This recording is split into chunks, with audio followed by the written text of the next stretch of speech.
구원의 왕이라는 제목으로 말씀을 전할 겁니다. 박흥숙이라는 사람을 들어보셨어요? 박흥숙은 전라남도 영광의 사람인데 사실은 광주에 있는 무등산 타잔이라는 별명을 가진 사람이에요. 최근에 꼬꼬무라고 꼬리에 꼬리를 무는 이야기라는 곳에서 이 박흥숙 씨 스토리가 소개된 바 있어요. 저는 새삼 알게 됐어요. 박흥숙 씨는 무등산 450m, 무등산 중턱이죠. 450m쯤 되는 아무도 살만한 곳이 아닌 무등산 덕산골에다가 움막을 짓고 사는 6명의 가족과 함께 그가 어느 날 땅을 파기 시작했어요. 왜 그런가? 그는요, 아버지, 위로 형 다 일찍 돌아가셨어요. 12살 때 가장이 됐어요. 외할머니, 어머니, 남동생 둘, 여동생 하나, 총 자기를 포함해서 6가정이 살아야 해요. 그런데 이 박흥숙 씨는 굉장히 공부를 잘했어요. 그래서 중학교를 수석으로 입학할 정도였어요. 그 어려운 현실에도. 그런데 중학교를 들어갈 수 없었어요. 포기했어요. 왜요? 가정 형편이 너무나 어려워서.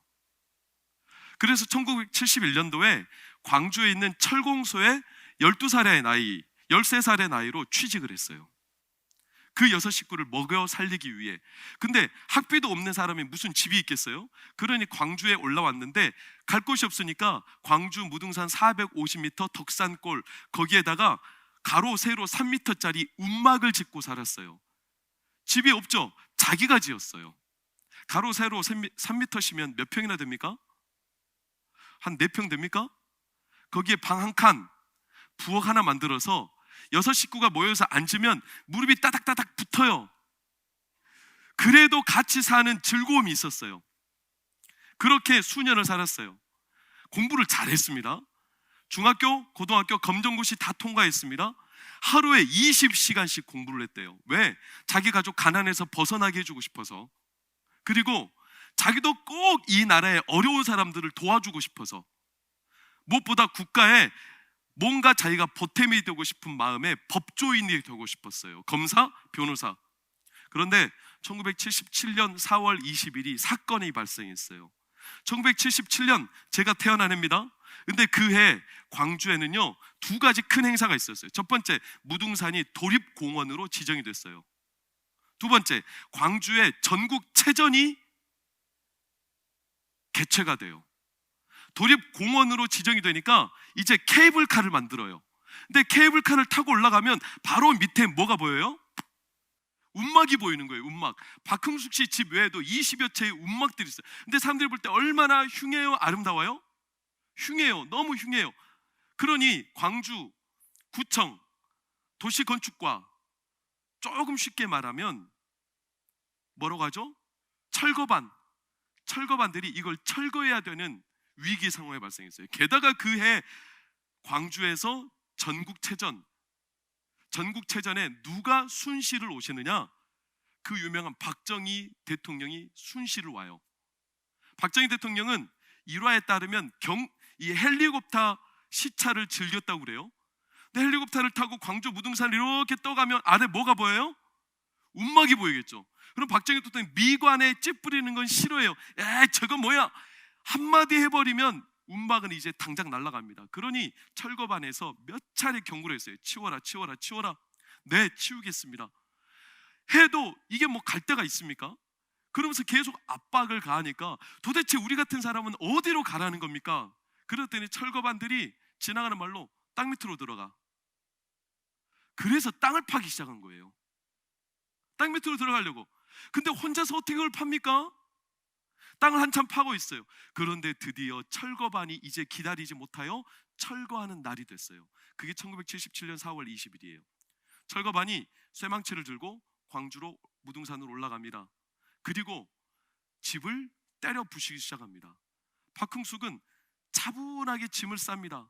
외할머니, 어머니 너무나 흥분하고 놀래서 깜짝 놀라서 막 울고 불고 난리지만 달랩니다. 그리고 그들이 하라는 대로 짐을 쌉니다. 그런데 옆에 있던 철거 반장이 야, 불질러! 불을 지르라는 겁니다. 박흥숙 너무 깜짝 놀랐습니다. 왜? 이 움막은요, 아무리 초라해도 자기 6식구가 함께 단란하게 살고 그렇게 원했던, 온 가족이 함께 머물던 의미가 남다른 곳. 그래서 박흥숙은 지붕 위에 뛰어올라 안 돼! 불은 안 돼! 막 만류를 했습니다. 그러자 철거반장이 내려오래요. 그래, 불은 안 지를 테니까 빨리 치워. 그리고 박흥숙은 불을 안 지른다라는 약속을 듣고 이제 치우기 시작해요. 그런데 한 2분쯤 지나서 한쪽 벽면에서 불이 타오르기 시작해요. 철거반이 거짓말을 한 거예요. 불을 안 지르겠다는 건 거짓말이에요. 그들이 그냥 이걸 때려 부수기만 하면 재료들이 남아서 다시 세울 게 뻔하다라고 생각한 나머지 불을 지를 참이었어요. 그래서 불을 질렀어요. 어머니가 혼비백산했어요. 내 돈 하면서 난리가 났습니다. 왜? 지난 수년 동안 식모살이하며 어머니가 어렵게 모았던 돈을 그 움막 천장에다 넣어놨습니다. 그때 당시 30만 원. 1970년대 30만 원이면 얼마인 줄 아세요? 제가 오늘 시가를 따져봤어요. 1970년대 쇠고기 한 근이 450원. 얼마나 큰 돈인지 알겠죠? 대략 30만 원이면 오늘날로 따지면 대략 3천만 원 가까이 됩니다. 근데 불이 타올라 싹 홀라당 날아가 버렸어요. 어머니, 딸, 외어머니 지금 난리 났습니다. 그래도 박흥숙은 달랩니다. 그래도 참어. 저 사람들도 일용직이야. 저 사람들도 구청에서 지시해서 하는, 그들도 먹고 살아야 되기 때문에 어쩔 수 없이 하는 거야, 이러면서 달랬어요. 그래서 박흥숙이 부탁해요. 우리 집은 불태웠지만 저기 중턱에 20채 정도의 움막집이 있는데 거기는 할아버지 할머니들이 많습니다. 거기는 오갈 데도 없고 게다가 그분들은 병에 걸렸습니다. 약한 사람들입니다. 부디 그 사람들 집은 불태우지 마십시오. 간곡히 부탁했어요. 한 30분 지나면서 그 중턱에도 불이 타오르기 시작했어요. 박흥숙이 거기까지 참았는데 그 할아버지 할머니들이 사는 곳이 불이 타오르는 순간 눈이 뒤집혔어요. 우리는 개돼지다!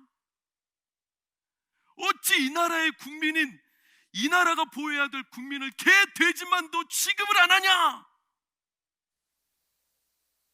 박흥숙이 무등산 타잔이라는 별명이 뭐냐면 무등산을 종횡무진합니다. 그 정도로 산타기를 잘하는, 지금 딱 사진 나오네요. 딱 타잔처럼 보이지 않습니까? 사람이 이성을 잃었어요. 너무 심각한 충격과 아픔에 빠졌어요. 철거반이 가져왔던 쇠망치를 들었어요. 그리고 그 철거반 얼마나 우락부락하겠어요? 5명을 일순간에 제압했어요. 밧줄로 묶었어요. 그들에게 물어요. 누가 불을 지르라고 했어? 누가 시킨 거야? 내가 불 지르지 말라고 했잖아.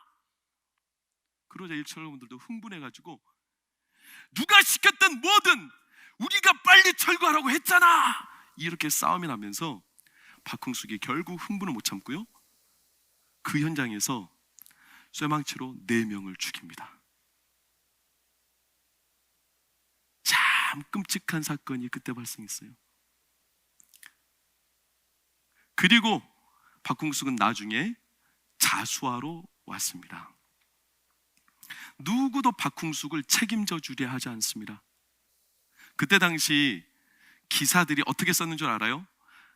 이 움막들을 불을 태웠다라는 기사가 나면 전국에 판잣집에 사는 사람들이 전국에 몇 퍼센트인 줄 아세요? 40%에 육박해요.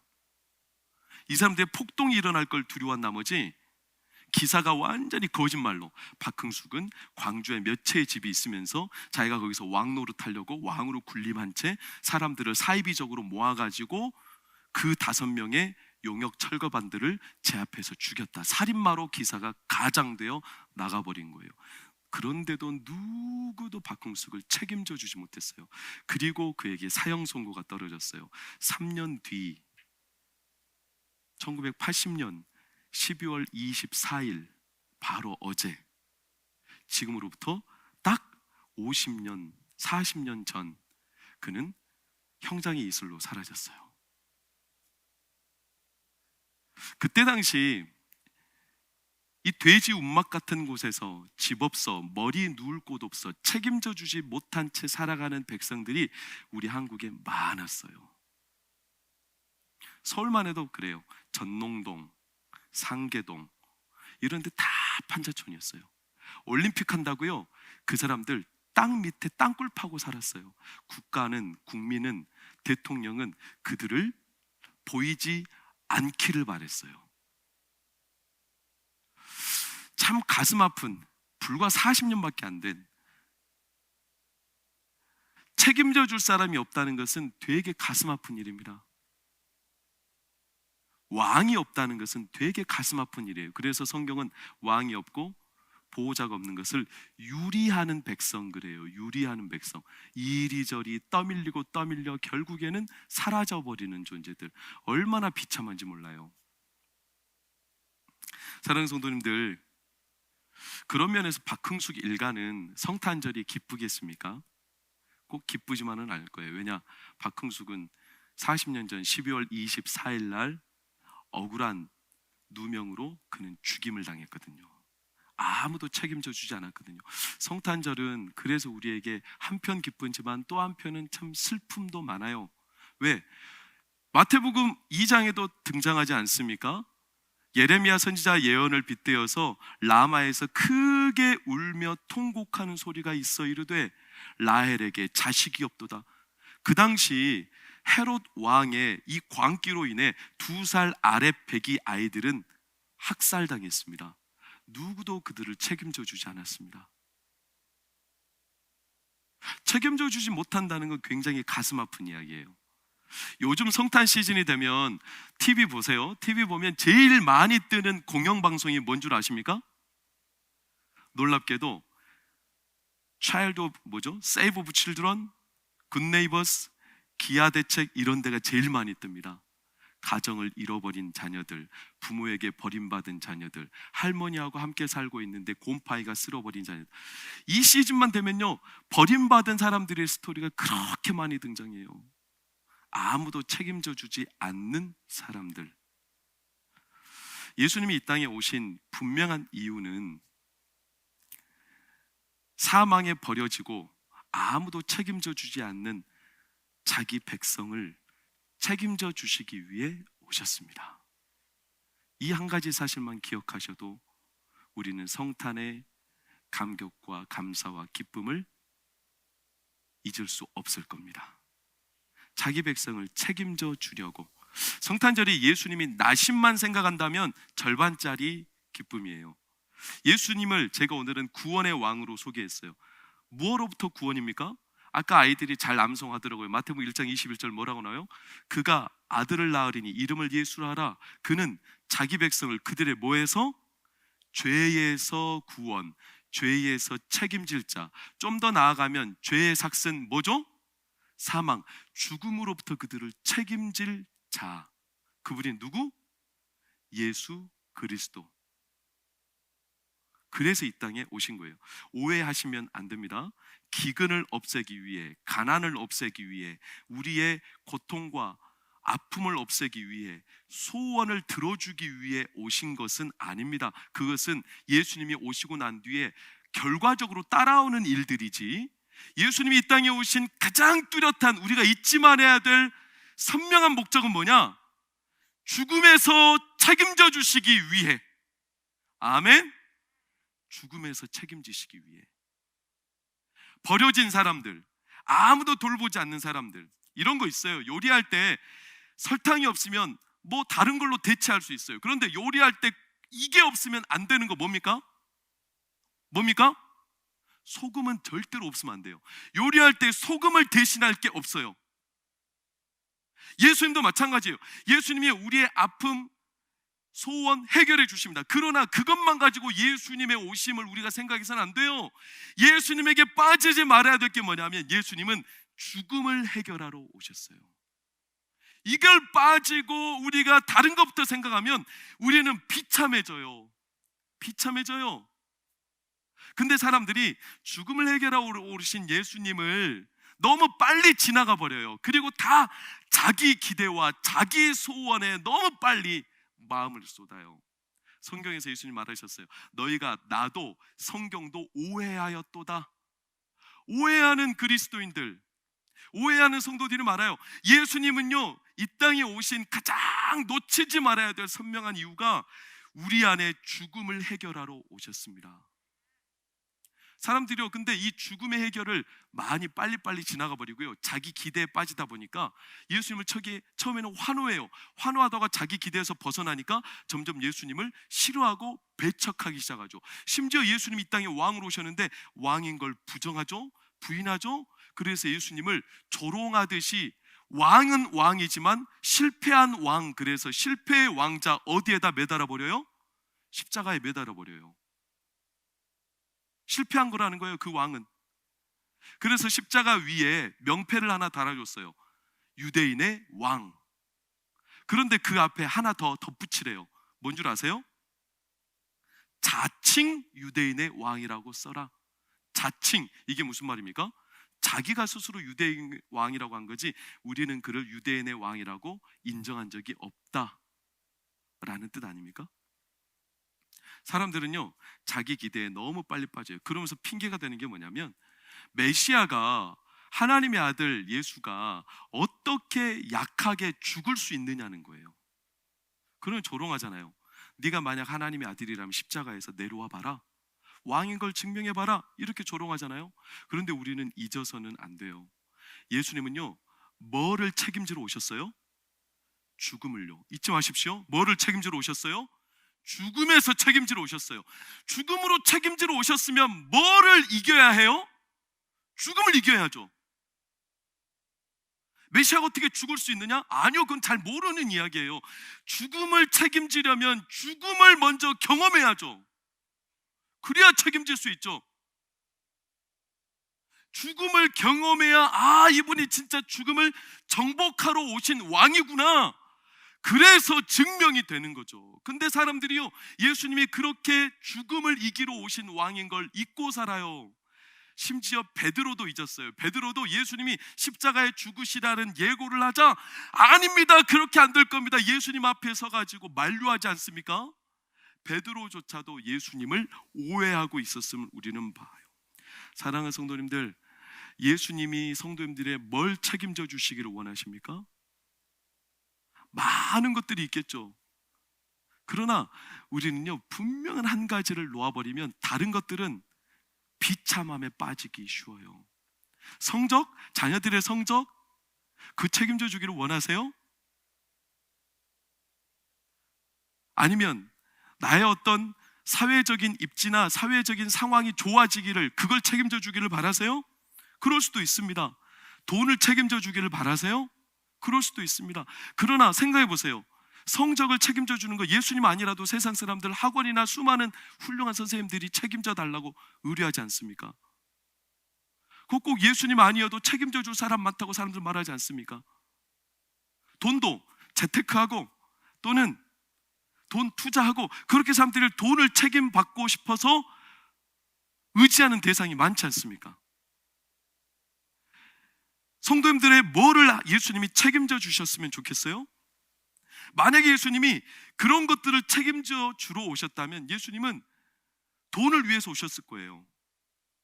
성적을 위해서 오셨을 거예요. 또는 우리의 인맥을 위해서 오셨을 거예요. 아니면 요즘에 유튜버 같은 눈에 보이는 이런 영상에서 인기를 얻고 싶으면 예수님은 그걸 위해서 오셨을 거예요. 그런데 예수님은 그것보다요, 가장 중요한 것은 구원, 죽음을 책임지러 오셨어요. 그런데 우리는 그걸 잘 잊고 살아요. 어떤 짐승이 덫에 걸렸습니다. 덫에 걸렸다고 생각해 보세요. 덫에 걸렸는데 나는 이 짐승을 구원해 주고 싶어요. 뭘 해줘야 돼요? 덫에 걸린 짐승 구원해 주고 싶어요. 뭘 해줘야 돼요? 덫에서 빼줘야죠. 덫에 걸린 짐승 구원해 주고 싶은데 먹을 걸 갖다 줘요. 내 당장 허기는 채우겠죠. 그러나 덫은 있어요, 없어요? 있죠. 덫에 걸린 짐승 구원해 주고 싶은데 가서 막 장식해 주고 쓰다듬어 줘요. 내 당장 위로 받을 수는 있죠. 그러나 구원 받아요, 못 받아요? 못 받아요. 여전히 덫에 있어요. 그런데 덫에 걸린 짐승은요, 자기를 구원해 주러 오는 사람이요, 덫을 빼주려고 오는 건데 그걸 자꾸 오해해요. 자기를 죽이러 오는 줄 알아요. 이 덫을 빼주러 오는 건데 우리의 심령이 그럴 수 있어요. 예수님이 이 땅에 오신 이유가 죽음을 해결하고 우리 안에 구원을 주시려고 오신 건데 자꾸 내 삶에 돈 문제, 인간관계 문제, 인맥의 문제, 다른 사건의 문제 이런 것들이 흔들리면 예수님이 나를 돌보지 않는다고 생각해버려요. 예수님은 가장 중요한 걸 알고 계세요. 제일 중요한 걸 알고 계세요. 그걸 예수님은 해결하러 오신 거예요. 더 나아가서 그걸 해결하면 첫 단추를 딱 바로 끼우면 나머지 단추가 잘 끼워지듯이 예수님이 그 죽음의 문제를 해결하면, 죽음의 권세를 해결하면 나머지 문제는 순차적으로 하나님의 뜻 안에서 이루어집니다. 성도님들 요즘에 무엇의 다스림을 받고 있습니까? 히브리에서 왕은 멜레크라는 단어를 쓰는데요, 이게 뭐냐면 다스리다 이런 뜻이에요. 다스리다. 사람은 자기가 필요한 대상의 다스림을 받아요. 아까 말했듯이 성적이 필요하면 성적을 주는 대상의 다스림을 받습니다. 돈이 필요하면 돈하고 관련된 대상의 다스림을 받습니다. 사람은 자기가 필요로 하는 대상의 다스림을 받기가 쉬워요. 그래서 예수님은 의미심장하게 말씀하셨어요. 사람이 두 주인을, 두 왕을 섬길 수 있다 없다? 없다. 없다. 우리에게 진짜 예수님이 오신 목적을 우리가 혼동해버리면 우리는 예수님을 왕으로 동행하며 모시며 살 수 없어요. 왜? 사람은 자기 필요를 따라 다스림을 받기 때문에. 저는 오늘 이 말씀을 성도님들에게 꼭 전하고 싶습니다. 너무 당연한 말씀이고 너무 자주 들었던 말씀이지만, 그러나 우리가 놓치기 쉬운 예수님이 이 땅에 오신 목적은 우리의 다른 수많은 삶의 요소들, 그보다 먼저 죽음을 해결하러 오셨습니다. 죽음을 해결하러. 성도들 가운데 예수님을 막연하게 믿습니다. 그러니 신앙생활이 막연해집니다. 구원이 뭔지, 복음이 뭔지 막연합니다. 아직도 인과응보로 생각합니다. 자기가 뭔가를 공로가 있으면 구원받는다고 생각하는 성도들이 제법 많습니다. 머리로 신앙생활하는 이들이 제법 많습니다. 교회생활 열심히, 봉사생활 열심히 하면 그걸로 구원받는다고 생각하는 이들도 적지 않게 많습니다. 자기 행위로 구원받는다고 생각하는 사람들 많습니다. 특히 우리 어르신들 가운데는 죄가 많아서 나는 구원받을 수 없다라고 생각하는 이들도 많습니다. 어떤 질문을 던졌을 때 적지 않은 성도들은 항상 자기 자신에게 이렇게 탄식합니다. 내가 믿음이 없어서 그래. 네, 우리 스스로에게 다 맞는 판단들이에요. 그러나 한 가지 분명하게 우리가 놓치고 있는 게 있어요.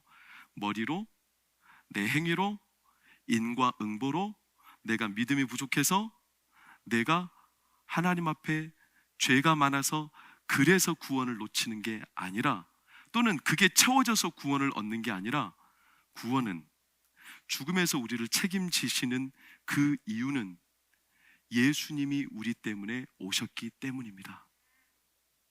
그 한 가지 사실 외에는 없어요. 그 한 가지 사실 외에 우리가 다른 것들로 흔들릴 이유가 없어요. 부족해요? 내가 죄가 많아요? 맞아요. 우리는 그래서 우리 스스로 책임질 수 없는 사람들이에요. 그래서 우리에게는 책임져 줄 분이 계셔야 돼요. 책임져 줄 분이 없으면 우리도 박흥숙처럼 비참한 사람에 불과해요. 그래서 사도 바울도 동의했어요. 고린도전서 15장 16절에서 19절을 보시겠어요? 이렇게 나오잖아요.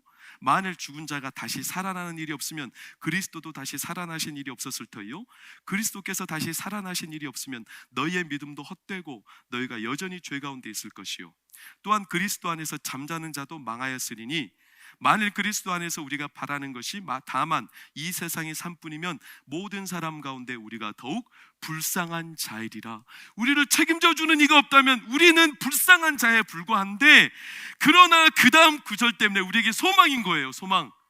20절을 보세요. 20절 빨간색 앞에부터 시작. 그러나 이제 그리스도께서 죽은 자 가운데서 다시 살아나서 잠자는 자들의 첫 열매가 되셨도다. 그러나 우리는 불쌍한 자에 불과할지 모르지만, 그러나 우리를 책임져 주시는 분이 계시다. 할렐루야. 그래서 이 그러나는, 20절의 그러나는 저를 따라해 보셨어요. 소망의 그러나. 뭐라고요? 소망의 그러나. 우리는 불쌍한 자지만 그러나 우리를 책임져 줄 분이 계시다. 아멘. 아멘. 그분이 첫 열매가 되셨다. 언제까지? 22절을 보세요. 우리에게 삶을 주실 때까지. 삶을 주실 때까지. 예수님이 이걸 아신 거예요. 그 죽음의 문제를 해결하면 우리 안에 순차적으로 차차작 이루어진다는 사실을 알고 계세요. 가장 최초의 문제를 해결하면. 암을 연구하는 아즈라 라자라는 종양의 권위자인 의사가 쓴 책이 퍼스트 셀이라는 책이 있어요. 제가 그 책을 최근에 읽고 있어요. 그 책의 내용은 선명해요. 어떤 암도 치료는 어디에서부터 이루어져야 되느냐? 그 암이 발생한 최초의 세포, 그걸 알고 거기에서 치료가 이루어지면 암은 근본적으로 치료가 된다. 최초의 문제 진원지가 어디냐? 우리의 생명을 자꾸 무너뜨리게 하는 최초의 문제 지점이 어디냐? 예수님은 그게 죽음이라는 걸 알고 계세요. 그래서 죽음의 첫 단추를 해결하러 오신 겁니다. 소망의 그러나. 그리고 어떻게 하냐? 23절 보세요. 두 번째 그러나가 등장해요. 시작. 그러나 각각 자기 차례대로 되리니. 이게 어떤 그러나냐? 저를 따라 하십시오. PPT. 확실해 그러나. 뭐라고요? 확실해 그러나. 소망의 그러나. 우리는 불쌍한 자지만 그러나 책임져 주는 분이 계시다. 두 번째, 그분이 어떻게 책임져 주시냐? 확실해 그러나. 반드시 죽음의 문제를 해결하신 그분은 그 다음 차례대로 우리의 삶의 문제를 해결해 가십니다. 언제까지? 25절 26절을 보세요. 25절 26절. 그가 모든 원수를 그 발 아래에 둘 때까지. 시작. 반드시 왕노릇 하시리니. 반드시 왕노릇 하시. 25절 반드시 왕노릇. 자, 이 구절의 PPT를 보세요. 반드시. 저를 따라 하십시오. 행하실 반드시. 뭐라고요? 행하실 반드시. PPT를 띄워주세요. 그래서 소망의 그러나, 반드시 책임져 줄 분이 계십니다. 두 번째, 확실해 그러나. 23절에 확실해 그러나. 그 죽음의 첫 단추를 해결하시면 이후의 문제들이 차자작 이루어 가십니다. 언제까지? 네, 행하세요. 반드시 행하세요. 그래서 26절 언제까지? 뭐를 멸망시킬 때까지? 사망을 멸망시키실 때까지. 그래서 오늘 성도님들은 성탄의 메시지로 세 가지 구절을 꼭 기억하시길 바라요. 20절, 23절, 25절. 소망의 그러나, 확실의 그러나, 반드시, 행하실 반드시. 우리에게 죽음으로 끝나지 않고 반드시 소망 중에 책임지실 그 예수님, 그리고 죽음의 문제를 해결하면 순서대로 하나님이 일하실 그 확실한 그러나. 세 번째는 죽음이 멸망할까지 반드시 왕으로 행하실 반드시. 20절, 23절, 25절 말씀을 꼭 기억하시고, 우리 사랑하는 성도님들 부탁드립니다. 우리 스스로 책임질 수 있는 삶이 아니지만, 그래서 예수님이 이 땅에 책임져 주실 왕으로 오셨습니다. 박홍숙의 유언, 그의 유언이 참 기구해요. 자기의 죄를 깨닫고 5명의 사람을 쳐 죽이려고 했던 그 마음을 깨닫고 나중에 유언장을 써요. 그 유언장에는 참 가슴 아픈 사연들이 담겨 있어요. 그리고 그는 그 가슴 아픈 유언을 다 한 뒤에 마지막 소원이 뭐였냐? 자기의 움막에 있던 무등산에 묻어달라는 거였어요. 그런데 그 유언은 이루어지지 않았어요. 그리고 그는 12월 24일 안타깝게 죽었어요. 아무도 그를 책임져 주지 않았어요. 그런데 반대로 예수님도 우리에게 유언을 남겨놓으셨거든요. 제가 오늘 시간이 가서 유언을 읽어드릴 수가 없어요. 집에 가셔서 꼭 읽으십시오. 예수님의 유언이 어디 나오냐? 요한복음 17장입니다. 요한복음 17장은 예수님이 이 땅에 남은 자기 사람들을 위해 드리는 마지막 기도입니다. 얼마나 절절하게 자기 사람들을 위해 기도하시는지 몰라요. 제가 그걸 원래 읽어드리려고 다른 성경의 버전으로 가져왔지만 성도님들 꼭 댁에 가셔서 요한복음 17장을 반복하여 읽으십시오. 예수님이 우리를 위해 드리신 유언의 기도입니다. 그런데 그 유언은요, 지금까지도 이루어지고 있습니다. 지금까지도 우리를 책임지고 계십니다. 앞으로도 책임지실 겁니다. 그러니 부끄러워하지 마십시오. 하나님이 책임져 가실 겁니다. 지금 당장 우리의 삶이 소망이 없어 보이고 끝난 것처럼 보여도 그렇지 않아요. 그러나, 소망의 그러나, 확실의 그러나, 그리고 행하실 반드시, 20절, 23절, 25절 말씀, 죽음을 책임지러 오신 예수님, 이 예수님이 성도님들의 삶의 가정에 소망의 빛으로 평생 동안 함께 하시기를 축원합니다. 저는 지난 월요일에 저희 아버지가 8년 전에 뇌경색을 받으셨고 최근에 뇌경색이 다시 심해지셨어요. MRI를 찍어보니까 왼쪽 머릿속에 큰 혈관 4개가 있는데 그 중에 왼쪽에 있는 혈관은 아예 사라져 버렸어요. 그래서 지금은 인지 기능도 없어요. 기억이 거의 없으세요. 그리고 왼쪽이 아프니까 오른쪽 기능들을 거의 못 쓰세요. 지방의 병원에 치료를 받으시다가 서울에 있는 병원에 꼭 치료받기를 저희가 형제들이 의논해서 제가 월요일 날 모시고 와서 서울에서 치료를 받고, 그때도 거의 반수면 상태로 의식이 없으셔서 중환자실에 입원시켜드리고 그렇게 돌보고 있는 상황이에요. 아버지가 저희들을 위해서 평생을 그 강했던 기도의 사람 아닙니까? 그런데요, 그렇게 쓰러져 계신 모습을 보니까 마음이 너무 많이 참 쓰렸어요. 중환자실에 들어가 아버지 귓속에 대놓고 뭐가 제일 가슴이 좀 미어졌냐면, 그렇게 강했던 아버지를 이제는 내 손을 꽉 붙잡고요, 기억은 없으시거든요 잘. 근데 이 손을 꽉 붙잡고요, 아들인 거는 아시더라고요. 그래서 이제는 그 아버지 귓전에 제가 기도해 드렸어요. 다른 건 잘 기억을 못 하시는데 기도해 드리니까 아멘 아멘 그러시는 거예요. 선명한 그 심지에 심겨진 소망. 제가 형들에게 그랬어요. 병원에서 이렇게 신세 지다가 가는 것보다는 아버지가 평생 동안 지켰던, 익숙했던 그 하나님을 가까이 하는 기도의 자리, 예배의 자리, 하나님을 그렇게 사랑했던 자리에 모셔서 그 자리에서 하나님의 품에 안기기를 소망한다. 그래서 형들도 그러자 그랬어요. 그래서 저는 이제 아버지를 다시 모셔다 드릴 거예요. 저를 불쌍히 여기지 마세요. 저는 전혀 불쌍하지 않아요. 왜?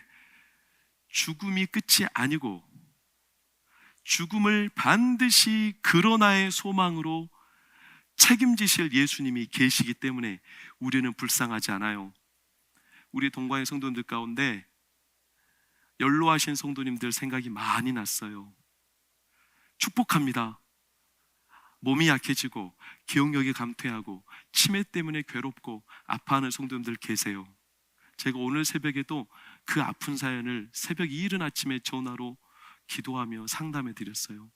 이루 말할 수 없는 아픔들이 있어요. 그러나 그 아픔을 너무나 비참하게 생각하지 마시기를 부탁합니다. 왜냐? 우리에겐 죽음을 책임져 주시는 분이 계시기 때문에 그렇습니다. 축복합니다.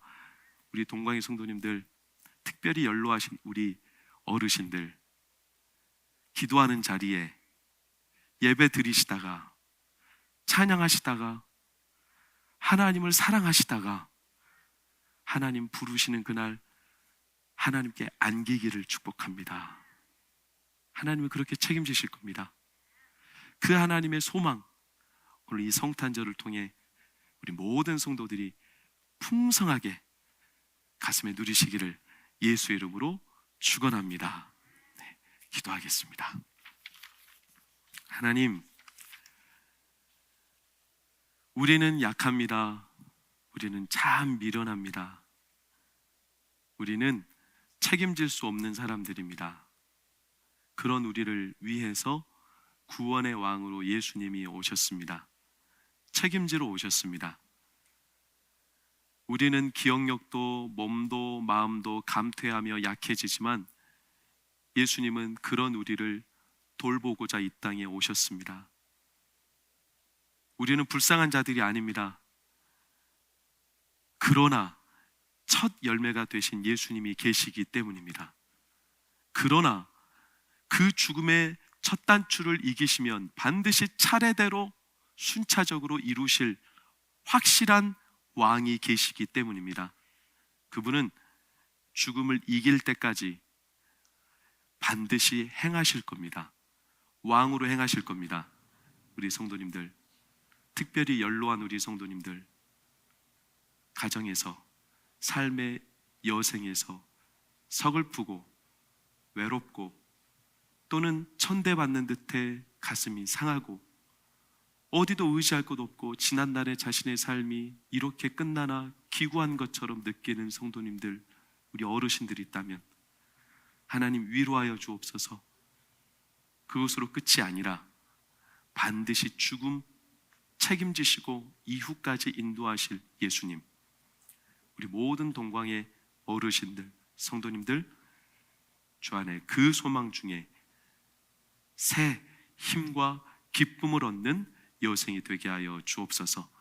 기도하다가, 말씀 보다가, 하나님을 찬양하다가 꼭 하나님 품에 평안히 안기는 복된 미래가 되게 하여 주옵소서.